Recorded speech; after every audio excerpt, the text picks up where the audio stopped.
A quick story with that, and very short. I walked away from the game, right? And that was a bad part of the game because what happened to me back in the day, because of misdirection and not being connected with um, stuff that happened at home with dad, I rebelled, right? And it happens. Right. It was a part of my life that I regret, but now I've looked beyond, moved beyond because of the timing of all these things happen in our lives. And what happened, I decided to walk away from the game to spite my dad, Mm. right?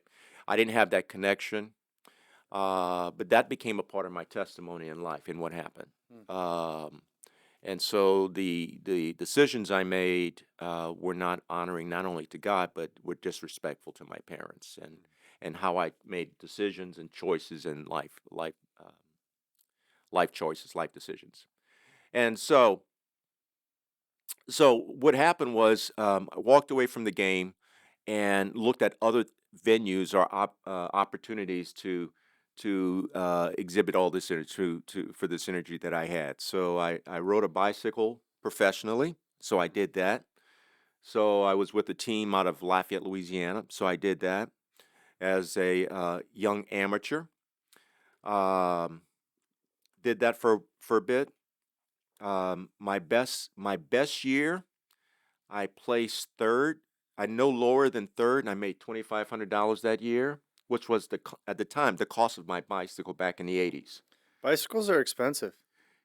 My bicycle back in the day was custom made Italian. It was a top of the line you can buy, period, Uh, outside of one that was by Lance Armstrong at the time was $10,000. So in today's numbers, my bike would probably be worth about 20,000 plus. that's Mm. incredible. It's a Yeah, car. Yeah. it is a That's car. incredible. Back in the guess where that bicycle is right now? You're asking the same question to yourself too. Yeah, it's in my garage. Okay, there it I is. can't let You this still thing got go. it. I still I hey, thought you were gonna say you had no idea where it it's was. like collector's cars, man. This thing is at some point is going to have an Somebody's gonna appreciative want. Oh value. yeah, absolutely. Vintage. My wife Vintage. says it ain't gonna happen. That's when you tell her just Yeah, wait and see. bring it. Right. So I still have that bicycle hanging in the garage, but I have to figure that one out, what to do with it. But it's a one of a kind, custom made type deal. So did bicycle, and then so didn't make much money cycling, and I said, wow, this is the life that I'm gonna live. Baseball is gone. Working at Cookie Company or working at Kmart, that wasn't my dream, Hmm. but was living it. Um, being on college campus, being free spirited, playing video games, nah, didn't have as much traction for me, because you step away from all the other things and now you try to figure life out. And then Shannon came into my life. And when she came into my life, for which I decided I wanted to shift my life in something more meaningful, I said, I want to go to med school. All right. So my thing is, I'm going to wipe everything out, start fresh, but I need to have that level of focus. And I didn't know where to go, so I signed up in the military. Okay, there you go. And I said, dude, you got to get your life together. Yeah. Bottom line. And so because there was a gap, there was something missing in what we call the teacher, the discipleship, that type of structural type component that's normally in place at some of and this is going to come into focus when we go through the entire story. Yeah. It's going to come into focus when everything comes together, of why God gave me the passion to do what I do today. So um, I needed structure. I needed a foundation. I needed vision. I needed context. I mean everything, Right. because everything was just fuzzy, gray, aimless. It didn't have any prop value, what I considered value proposition for me. It was no meaning of things that I really cared about, as a kid, as a young man. Yeah. And so I signed up in the military, enlisted. They tested me and they says, "Wow, you're all the charts." They said, "What would you like to do?" I said, I want to go 11 bang bang. I want to be infantry. He says, no, brother, not you. You're pretty smart. And they said, well, we got these other options. You can sign up and go into this other area, which I think at the time it was a $3,000 sign up bonus. And I'm like, yes, Bike paid off. $3,000 sign up bonus. How much did I make my 1 year where I really killed it in cycling? 2,500. Yeah, I did the math quick. Yep. I have a logic mind that see it and I'm like, sign me up. And I didn't know about taxes at the time, so the government takes how much? 50% these days. A lot. 50, 75% taxes, and all of a sudden that $3,000 goes down to about a buck 50, Yeah. right? But they got me on the number, so I took it, signed up, went in, and it was right about the time that met Shannon. There was a story behind that. That's another podcast, or another time. Hey, we can do part 2, 3. You can 4, do whatever part you want. 3. Yeah, how she stalked me, All right. and I avoided her. Yeah, when you see a picture of my wife and you see us back in the day, and it's like, why'd you avoid her? I said, dude, I was focusing on med school. I remember what my life was like before. Now I realize, dude, you got to get your life together. You got to get it together. You got to come together Right. because it's about, you're 20 something or you're 20 or at 19. You got to get your life together. Pick out the pieces quick. And I didn't want any type relationships with anything, but my relationship wasn't even with God at the time. My relationship was about, all right, you moved out of the relationship with stealth. You are still in a relationship with stealth, but now you want to say, I want to sanitize my relationship environment, and that includes members of the opposite sex. Everything. All I want to do is just focusing on the books, right? Mm. And then she came into my life, like again, that's going to be part 2. And I said, I don't want to deal with women in relationships. And she stalked me for a year and decided this is the time that she needs to make her move on me. And I said, even when she came and made a move on me, I was like, oh, I don't know. I mean, it sounds like her planning worked out, though. Hey, Turned out all right. Yeah. that's how you do it. So she came into the life, and then long story short, we became a couple. I told her I just signed up in the military, and I was being discharged like a few months later. And a few months later, because we met in April, I was being discharged. Not discharged, heading off a basic. I think in June or so, and then from that we started that relationship, and that was back in 1986. Mm. 1986, and so we've been together in relationship as a couple, married in 1989, and then fast forwarding all the way up to today, present. So we've been married over 33 years. Hey, don't quote me on the date, right? I'm Don't not. quote me on the number of years. Yeah. Hey, I'm not. I know how to I know add, I'm getting it wrong. but when you go over how many years you've been married, when you go beyond 1 year, you kind of lose. Yeah. It gets fuzzy because he says never forget the date, right? So I know the date that we were married. That's good. For the record, December 16th, 1989. But beyond that, hey, it's bliss. 30. Did when you got into SCORE, did Shannon come with you? Did you guys start that together? Did she come into the fold later? Yeah. Thanks for pulling it together. So what happened? So there was a lot of a backstory, how all this stuff, looked at me in the background, because I said something is going to come back full circle when I talked about, because you have to pick on some pieces Yeah. of what life was like back in the day. And I'll be very quick with this in 60 seconds.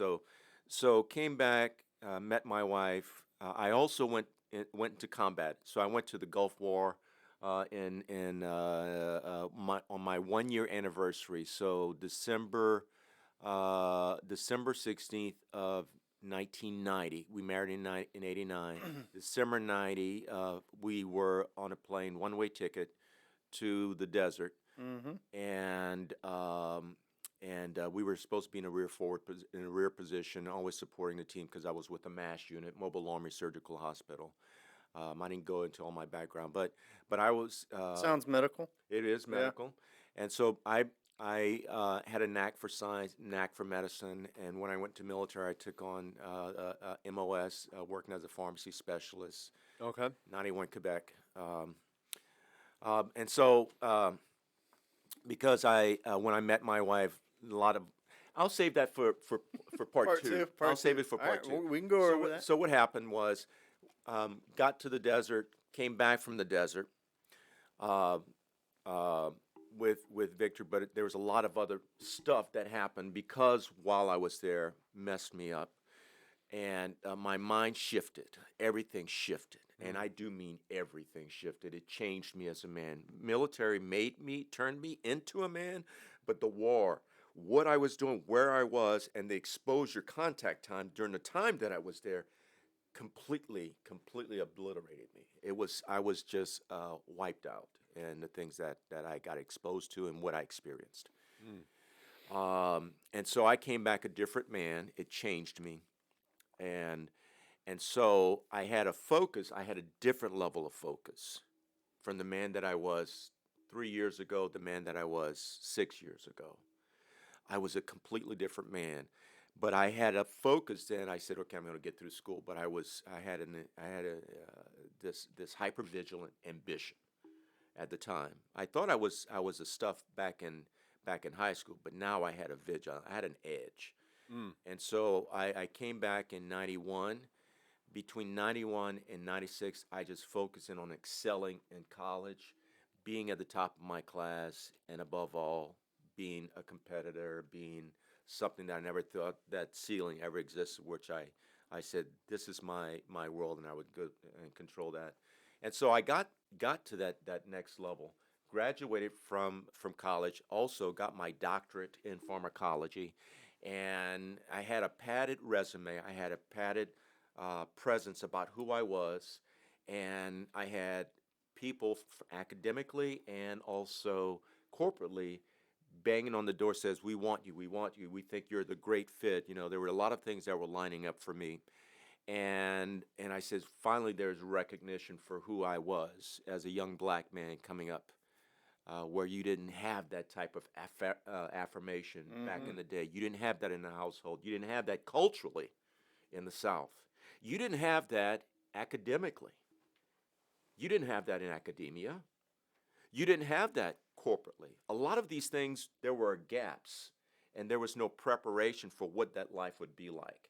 But I finally received affirmation, and I grabbed hold of the tail of that lion. And I said, I'm going to not only grab hold, but I'm going to ride it. Mm. And that was the mentality that I had and the type of um, ambition that I had. Um, and it also, when you have that type of ambition, a lot of people can relate to that, who are type A, alpha driven people, over ambitious people. That is just adrenaline, Mm. and you're just gonna. It's nothing else in the tank but pure adrenaline. But that can be extremely dangerous because remember, you don't have the structure, you don't have the balance, you don't have the discipleship, and you don't have God because you are God. Right. It Yeah. becomes an idolatrous proposition for anyone who is given that much power mentally Mm. without having checks or balances or mentors, disciple makers in your life. So, for what happened during that portion of my life, I came into the context of a corporate environment, and I was given these opportunities to rise up quickly, which I quickly took advantage of it. Um, gain, Given broad exposure, which I took advantage of all those things. I'll fast forward what happened throughout almost a 20-year corporate career. Um, I excelled um, in that career, not only in my own mind, but also on paper. I also made a lot of mistakes corporately, as we all do in life, Sure. because we didn't have the guidance, we didn't have the structure, we didn't have the balance of knowing who our God was in our life. We were our own God. Money was our God. Power was God. So, and not only that, but it didn't have the context of understanding what all that meant in Mm. the form of being a Christian. One thing I want to add, just fill in, when I came back from the war, I was an absolute mess in 91, 92. And it was in 92 I was led to Christ. I accepted Jesus Christ as my Lord and Savior. And because I got on my knees and I needed someone, and someone was that relationship with Christ, which I didn't see. I know I cried out to God when I was in the desert, when I knew that I knew that I knew I was going to die. I knew absolutely without certainty I was going to die. But I woke up the next morning, and I didn't even understand what that grace was. Mm. It's like somebody putting a gun to your head, pulling the trigger, like click, click, click, click, click, and nothing comes out, but the clip is full. You know, that was God. So that happened to me. So you're Mm. out in the desert. Those things happen. It impacted your life. Yeah. You didn't understand it, but you cried out to Him, and then you fast forward. You come back to the States. You're still in a state of darkness, spiritually, physical darkness. And then all of a sudden you say, I need someone because I'm still swimming in a cesspool of filth, darkness, and pain and toil. And that's what it was like. And I need a rescue, and that was Jesus Christ. Mm-hmm. But I didn't know about Him because of the religion that I grew up in.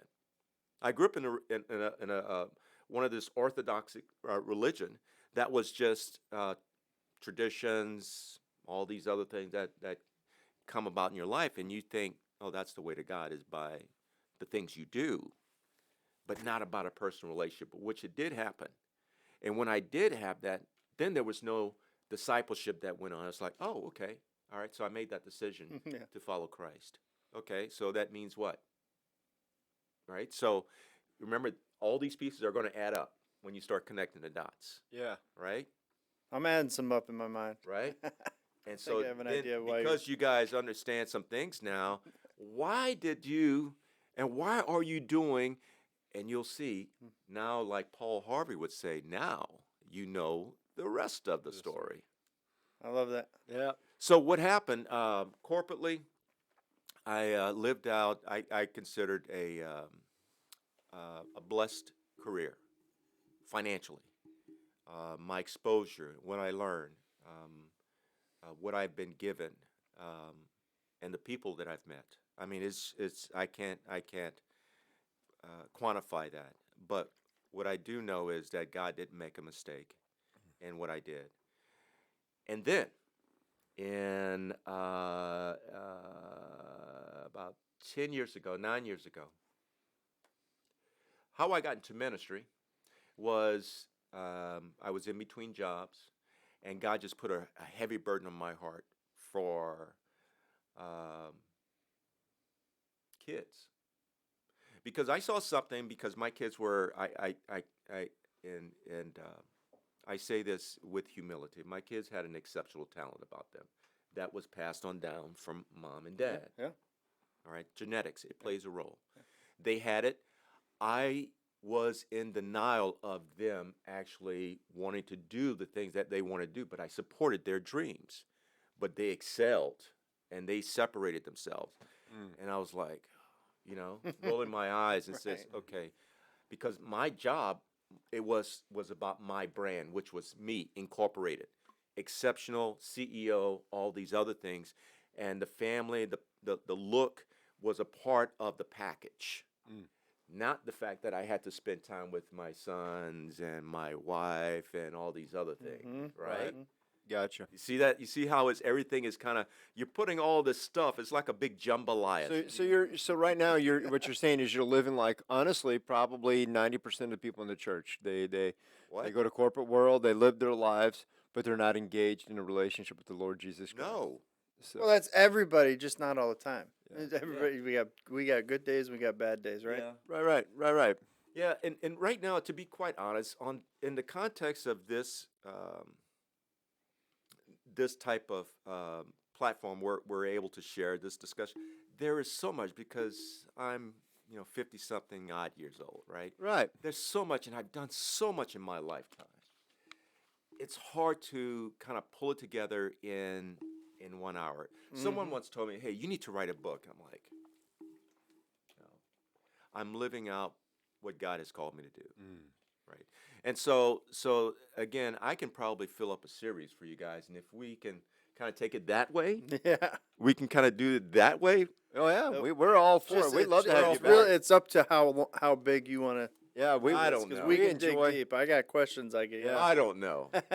I could tee it up so we can see what happens. Well, as I go. let's just for now let's just talk about you're going to Honduras. Is that Oh, yeah. correct? Well, I'd say even let's rewind just from Honduras. So you got involved in Score Ministry, and we Score. were kind of And getting into 2000 how that all. So how did that Alright, calling? I You said skipped. that you were there. How did that calling So, kind of come so about? And in between jobs, I had an opportunity because I had a heart for youth that had where sports became an idol, and we saw that here in our area, in the St. Louis area, especially on the baseball side. I saw it on the sidelines, but I was ignoring it. But God says there's a problem.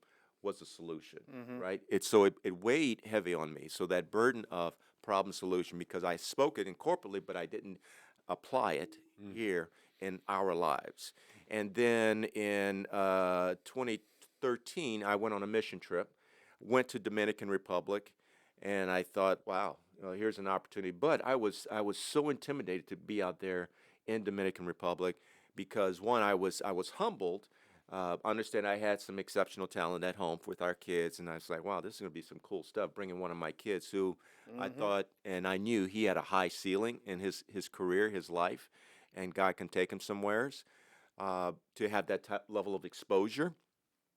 And so I went down there with him, but I became humbled, and it radically changed my life and my mind because I saw the type of person that I was back then and the kids that were there then. Their whole hope was lined up and wrapped up in the idolatry of the game. Nothing else. Mm-hmm. right. There was nothing else that brought them more joy than the game. Food, all this other stuff, they were totally affected or dissociated from the fact that they were poor, Mm. but they were rich in talent, rich in pride, rich in all these things, and it was the one thing that was going to get them out of, I call it the hood or the bates Mm-hmm. Yeah, yeah, or yeah. The Beth is yeah. bates, or what's going to get them out of there, right? What's going to get them off the island? It was what you brought to the table before the age of 15, and I respected that. Mm-hmm. But I also understood what it meant for anyone that studies that and knows that they've been there and understand what it's like for a player in the Dominican or for someone in athletics, whether it be international football, hockey, what dedication it takes to get to that next level, and it's forever becomes your identity. It becomes inseparable from the proposition of the person that you are as a Mm. kid, all the way to this point. Mm-hmm. Guess what happened to me when I was a kid? I made the same identity. You did. You did. We had this grand view of life, but we Right. didn't have the balance. And so while I was down there, my mind quickly shifted, and I says, "Wow, I see myself in them." And then I saw that same problem that I saw here in St. Louis, kind of replaying itself. Now, what are you going to do with what you saw in the depravity of man? Mm. You saw a brokenness. You saw the self-fulfillment of your own prophecy, and you forgot about who God was Mm. through this whole entire process. Where was your God? Why? Well, I can see my God in what I can show off and flex and flash in everything that I do athletically or in professional. Well, God said that's why I called you into ministry. And so I came back. My eyes were open. The scales were removed. My heart was ripped out of my chest, Mm. and I saw something that I had never experienced before. I saw in my mind the brokenness by which Christ had for his people that lead it to believe in the fact that he came down to this earth to save those people from those false gods, to give them hope through the message, through the blood by which he came into this earth to do. Mm. And he did it. It was the application of the word came and manifest here on this earth. And I said, wow. I said, so Kyle, in so many words, having this conversation with myself and then going to God, I said, wow, what does this mean? Yeah. All right. So I'm a very introspective and I always think through things. Wow, what does this mean? Well, what it means is you're going to have to walk away from corporate life. You're going to have to walk away from fame, fortune, and all these other things that go on in life Right. to do what? To serve God. says, wait a minute. I said, God, do you know what type of house that I live in? Do you know how many vacations I take internationally with my kids? Do you know who I am, God? Do you know my degree that I have, God? Did you see my perfect family, God? Do you see the fact of where I came from, God? Do you know the hood that I came? Do you know where I live now, God? Yeah. He said, yeah, I know where you live. I know your family. I know this. I also know where you're heading. Mm.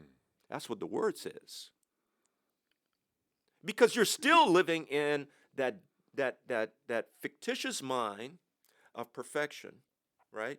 Thinking that it was your making of it, but I'm sovereign Mm. over your life. You plan all this out, but guess what?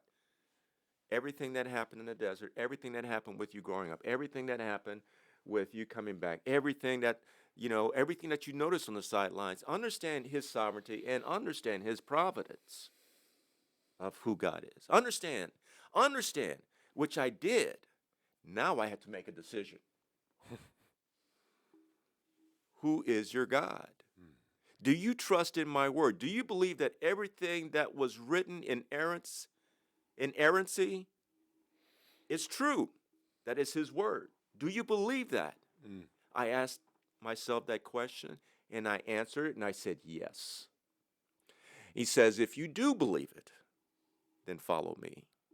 Obey my commands. Feed my sheep. Tend to my sheep. I said, who are the sheep? Well, these little baseball players that are 15, 17, 16, 12 years old. I was like, shh, man, I'm a doctor. Yeah. I Not said, no I'm a more. doctor. Do you know how much money I used to make? So remember, it was making some money. Mm-hmm.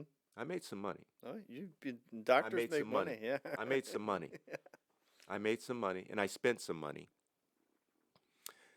And I said, God, you want me to disciple these little young homeschool baseball kids that were, I think, in middle school and teach them how to pray, how to honor you, how to glorify you, teach them the Word of God, have Bible studies with them, have do all these things, be a reflection upon them as the light of the world, the Word onto them. It's like, he said, yeah.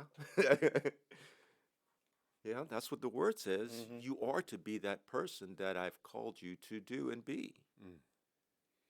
And so, and for those that are out there watching this story here, I mean, there's as you know, people that have these memories, they can only go so deep, and so I feel I'm doing this service to everyone when we talk about everything that goes because Yeah. you can't, but I can. Well, can I just say one thing? Yeah. Of all the things that you said, I mean, we've been talking for a while. You do a really good job of emphasizing your passion. When you're preaching, it comes out, it shows. So I don't think Yeah. we're even if we're not getting into as in depth as I know that we can get when you speak when you're talking about the word, it comes out, and I think I know that they're going to hear that. So Yeah. Well, you know think about, and that's a great point. Think about what happened to Lazarus when he was awakened. What happened? He inhaled. Mm. What type of passion? Or did he just go, right? Yeah. That's the type of life we must live as Christians, no matter what's your platform. And so if you can carry that same passion in life for truth, it's worth dying for. Hmm. In everything you do, it's worth bearing your cross for. You must take up that same cross with passion and go. You must. And the kids, remember they were in middle school, 12, 13 years old? If they don't see that passion in you for not the game of baseball, they see your passion for the Lord. Because they can tell, they can sniff it out. They can sniff out quick. They'll say he's just going through the motions hmm Mm. as a coach, and he calls himself a Christian. If he says we don't play baseball on Sundays, gentlemen, that means we don't play baseball on Sunday. Well, guess what happened that season? We went undefeated, except for the one game we didn't play on a Sunday. We had to forfeit. And I told the kids, hey, guess what, guys? We're undefeated. But I have some bad news. We have to forfeit our last game because it's on a Sunday. Kids were like, yeah. It's a badge of honor. Yeah. It's a badge of honor. But Yeah. you see, and the kids, 12 and 13 years old, they were at my house doing their own Bible studies throughout the course of we were doing. I mean, it just That's God cool. just revealed Himself in a way. He says, "Now you see why I've called you." Now you look back and says, "Yeah, it's not about you." Watch this. It's not about you. I didn't select you as an exceptional baseball player, basketball player, exceptional doctor, or exceptional whomever. I called somebody who was a no-name guy who made famous the name Jesus Christ in the lives of these kids. Before, the kids were famous or thought famously about themselves. They thought famous things about the game, their idols. I mean, there are a lot of big idols in the game today. There are a lot of idols on TV. But what name became the name that was prominent in their lives? Jesus Christ. What name did they say, let's get together and have a Bible study, and we want to share our hearts and what we're dealing with as 12 and 13-year-olds about things that are going on in our lives? What are the things? What are they? So it was, now God said, you see why I chose you to be the one to do a sports ministry, to do sports ministry. Why? And it clicked. I said, wow. Now I need you to walk away from everything. Walk away from your title as doctor, walk away from your title as dad, walk away from your title as being this type of man, your heritage, all the identities that of you being a perfect guy, being a soldier, being all these things that you see, I have, like, for anyone that knows about curriculum vitaes, CVs. So it's like a resume. Resume is like 1 to 2 pages. My CV is packed with, I think, like 15 pages. Jeez. Credits, everything. It's my life history of everything you do, and it's kind of like one of the expectations you do when you go to that level of academic training. You have a CV, which goes like about 12, 15 pages, Man. and basically I had to burn it all. I had to burn it all. I would imagine on some level that had to be a little bit freeing. It On was some level, right? the most people when I say this. Somebody say, "Okay, this guy really got excited now." I was liberated. Yeah. Yeah. I wasn't beheld to that guy anymore. I was grafted into my Savior. I was, who are you? I'm a Christian. My name is Kyle. That was the immediate identity. Now, what happens with that is application of that. So God clearly saw in me something that I did not. And with that, He saw in me the brokenness which was needed, but He had to further break me down, further, to get out of me what was going to be glorified. And that was the name of His Son. He had to. But I said, why me? Because he trusted you. He trusted I'm not you. a He trusts likable you. guy. I'm not a trustworthy guy. I'm telling you, God, he trusts you. I am the guy from this part of the neighborhood. I'm the guy who had evil on his heart.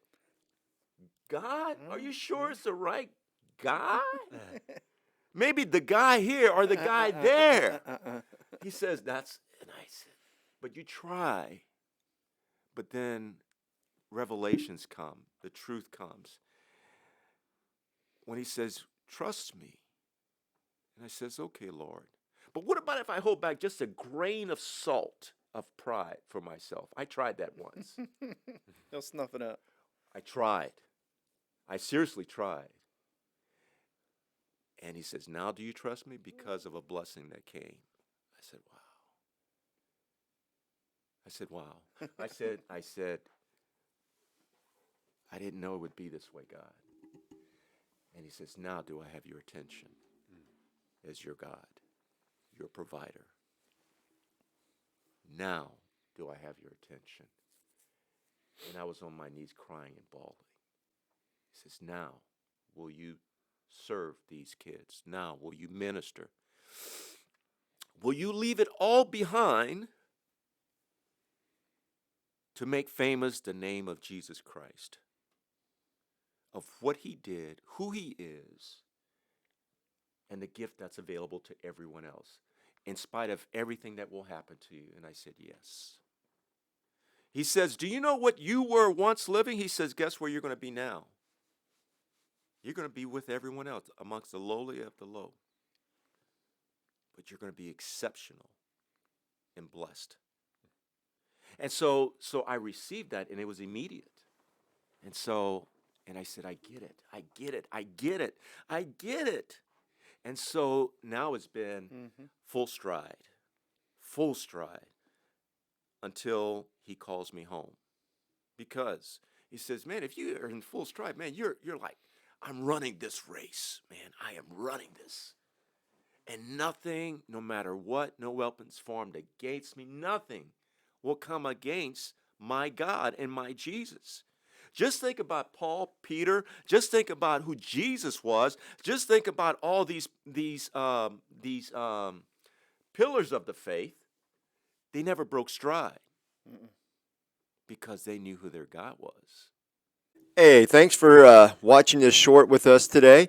And if you like it, check out our full episodes on our channel and website. We'll put those in the links below. And as always, Scott, Like and subscribe. Or subscribe and then like. Whatever order you want, really. whatever order you like. Yeah. Thanks.